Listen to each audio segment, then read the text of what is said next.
Mr. Speaker, usually when something is killed, it stays dead.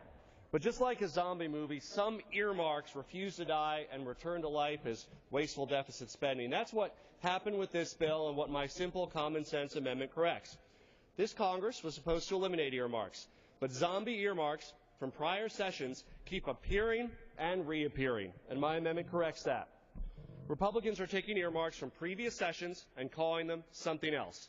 Is that our new spending plan? Mr. Speaker, time when we face a massive national deficit and have limited resources to address our nation's transportation needs, the pending measure provides billions of dollars for the construction of the Alabama Porkway and the Canadian Baconway. Mr. Speaker, even as many in Congress have sworn off earmarks, this legislation continues funding for the Alabama Porkway, a 65-mile, 6-lane beltway zombie earmark, a massive highway that surrounds the city of Birmingham, costing taxpayers billions. In fact, just last year, an article in the Birmingham News cited how cost estimates have soared from $3.4 to $4.7 billion before construction. So costs have soared, and now Alabama wants a bailout for the zombie highway. An earmark and a bailout. Mr. Speaker, the House is not in order. Gentleman is correct. The gentleman deserves to be heard. Gentleman may continue. Mr. Speaker, I guess the more Washington changes, the more it stays the same. Well, the good news is, Mr. Speaker, with this amendment, I'm calling out this bailout and giving members on both sides of the aisle the opportunity to stop the bailout of the Alabama Porkway.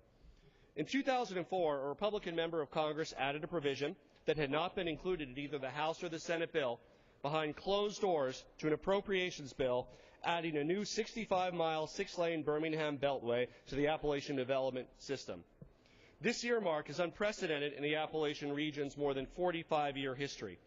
Alabama went from receiving 6.2% of highway funds to 25% in one fell swoop. Gentlewoman is correct. Members, please refrain from conversations on the floor. Gentleman may continue. Alabama went from receiving 6.2% to 25%. Good for the Alabama Porkway and those living high on the hog, but bad for taxpayers everywhere and worthy projects across Appalachia.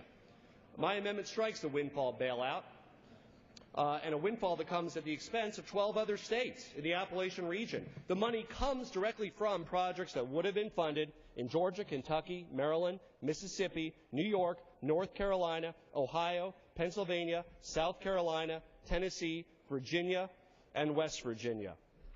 Even many Alabamans understand that this is a waste of federal dollars.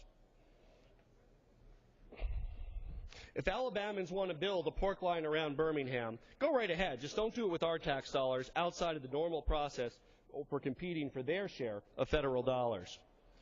Many Alabamans agree. One in the Birmingham News says, spend, spend, spend. That's the mantra of the Birmingham Beltway and state and local government.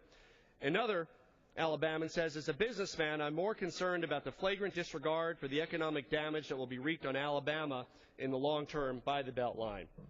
The Beltline goes right through the farm of 88-year-old Ardell Turner. She lived her entire life in Alabama. The Northern Beltline goes right through her farm that she and her husband have had since 1950.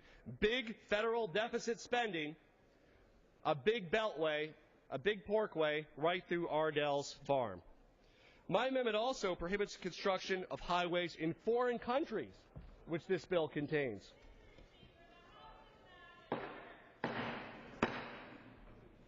The House will be in order. Gentleman may continue. Mr.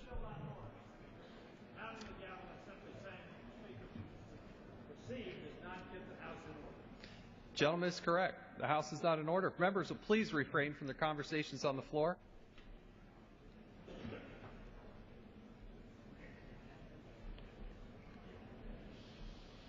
Gentleman may continue.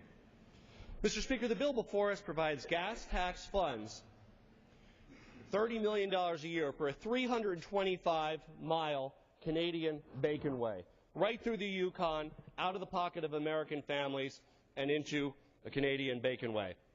The next time my colleagues are at home at a gas station talking to constituents, I encourage them to ask our constituents if they think our gas tax dollars should be used to build a 325-mile highway in Canada or any foreign country. Now, this isn't an anti-Canada amendment. In fact, I don't think Mexico or Canada should be building highways through the United States. But what this amendment does is it gives every member of the House the chance to decide if we would rather build highways in Canada or reduce our deficit. Our choice. If we want to reduce the deficit and make sure there isn't a precedent for Mexico or Canada building highways through your state, vote yes. If you want to engage in more deficit spending to build expensive highways through the Yukon, vote no.